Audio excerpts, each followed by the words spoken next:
Recently, my mind has been firmly planted in thinking about community. I consider myself a pretty social person, and the lack of in-person interaction has really felt like a drain on my spirit lately. I'm really not sure if you all still need or want encouragement during the COVID crisis, or if you're sick of it all and just want a normal sermon so that you can, in a sense, escape for 20 minutes or so. I know for me it changes, sometimes several times within a day. When I'm not on virus news overload, I'll Google Wycomico County COVID cases to check in and see what the latest count is. It's gotten to the point that all I have to do is type W into Google and it pops right up. When I want to escape, I have found that watching a mindless TV show about complete strangers getting married sight unseen can allow you to escape reality. Trust me, you can really lose track of time and fully immerse yourself in a make-believe world for a while. Although it's not that make-believe for whatever their names are. Oh no, here we go. Ooh, no.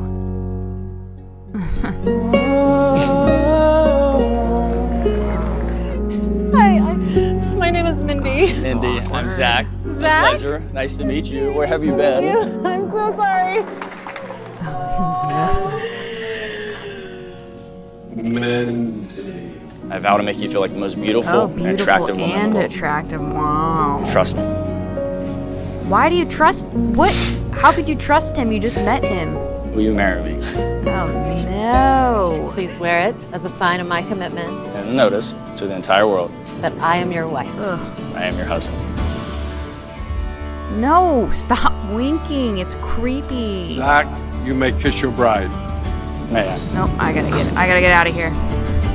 Although lately, today, actually, I've stepped up my game and I purchased Suzanne Collins' new Hunger Games trilogy prequel. So my dad used to tell me that too much TV would turn my brain to mush. So here we go. I'm going to try reading for a change. But it's been really weird to look back on the last 2 months and contemplate on how emotions have changed so much. I know this experience has been different for everyone, so I don't begin to think or to claim that this is how everyone has felt. I recently read an article that said, one of the unhelpful ways our stress often manifests is through comparison with others, particularly with the version they present on social media. For those whose jobs have gotten more demanding or complicated by working from home while also parenting, and might I say, homeschooling, it may seem like everyone else is just relaxing and binge watching Netflix. For those who have lost jobs and are navigating the unemployment process, they may be envious of those working, while those working outside the home are themselves anxious about exposure to the coronavirus. Even those who currently have an income are anxious about how long that might last, not to mention those who are dealing with health crises involving themselves or their loved ones. It is crucial to remember that this is a difficult situation for everyone and to extend grace and compassion to one another and to ourselves. That's some pretty solid advice. We can all benefit from grace and compassion. For the first 2 weeks, I am pretty sure we were all in disbelief. Logically, up here, I know that life events can happen that irreparably change everything in the blink of an eye, but it still makes you feel off kilter when it happens. I had a friend say to me the other day, I wish I knew that the last day of normal was the last day of normal, and I wholeheartedly agreed. I had no idea that when I left Glen Avenue Elementary School on March 13th that I wouldn't be going back for the rest of the school year. For me, the first couple of weeks were a bit of a respite. Time off from work, some needed rest, and I thought what would be more time to spend with my dad, who was fighting cancer.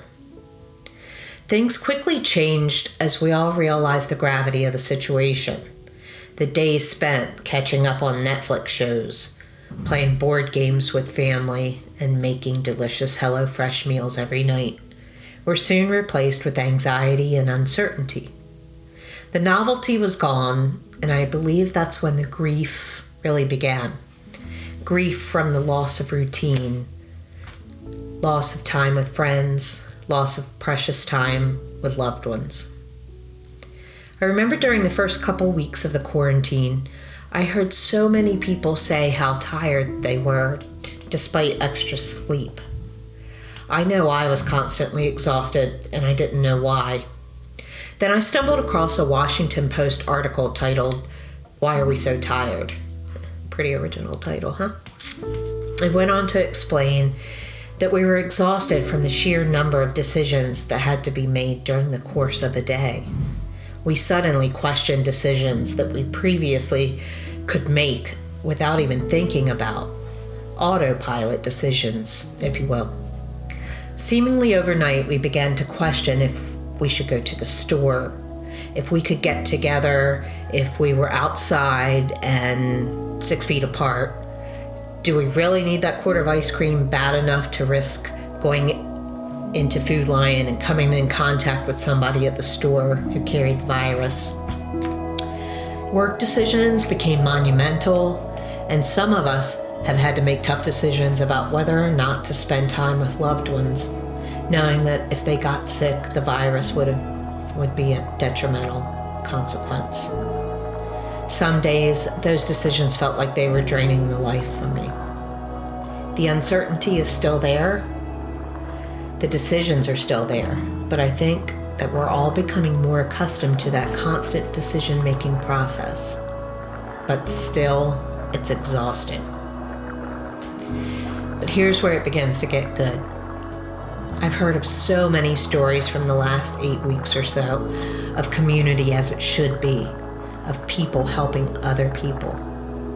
I know we may talk a lot about community at TRP, but true community can really make a difference. In another article I recently read, the author wrote, "The only way we can truly love our neighbors is in community." Real community is that place where the actions of love, not just the fuzzy ideas of love, get lived out by actual people. Real community is a high purpose in and of itself. In fact, it is the highest purpose. Jesus knew this. He worked and sacrificed and even died in his effort to establish real community, what he called the kingdom of God. Real community does not happen by itself. So I looked back on the different Slack feeds to refresh my memory, and for one, I'd like to cast my vote for making it into a book. There were funny things, prom pictures through the decades, Josh's ridiculous overgrown hair, ridiculous things like creating personal top 10 cheese lists, and downright touching interactions. More on those in just a minute. We've shared pictures of our meals, and there has been a lot of them. Bread we've baked, purchases we've made, and projects around the house. I think we can pretty much include Marshall and Scott Malone's toad habitat build in that category. We've chosen the ideal homes, the winning Chick-fil-A meals, best beach scenario, and our favorite French fries. In case anyone was wondering, Marie is not a fan of the cottage fry, whatever that even is. We've celebrated birthdays and anniversaries, lamented losses together, brainstormed outreach ideas, and then did them. We've reminisced, we've listened when kids were going crazy and when we felt like we were going crazy. We've been open and honest about a lot of things, becoming vulnerable and pretty transparent. I especially love when our, let's say, more seasoned members are able to listen well and provide encouragement to those experiencing this time with littles. We've had open and honest conversations about anxiety and depression. there's been trust and love and a willingness to share for the greater good. At the core of all these interactions has been genuine care and concern for each other. These conversations have been lifelines for many of us. I'm hopeful that everyone on this Zoom get-together tonight could name a time that someone reached out at just the right moment. A time you chatted on Facebook or FaceTime to prevent what you thought was an inevitable breakdown, or you received an orange crush or 2 or 4 when you really needed a pick-me-up. For me, it came in waves after my dad passed away on May 1st. The outpouring of love and concern, meals, and thoughtfulness helped me and the rest of my family get through the first couple of weeks of loss. Knowing that there were people praying for us and people who mourned simply because we mourned was more comforting than you could ever realize. For biblical evidence of the importance of community, we need only to turn to Paul and his letters. It is evident in 2 Corinthians that he nurtured, cared for, and prayed for the church communities he founded.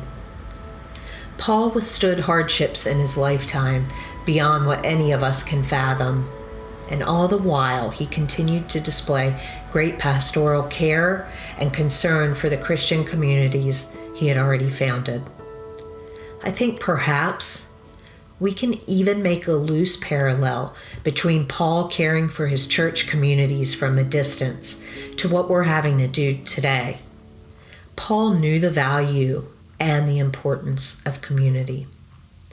This rift that Paul and James had with each other, at the core, wasn't an argument about salvation, but it started as a question about how to build community.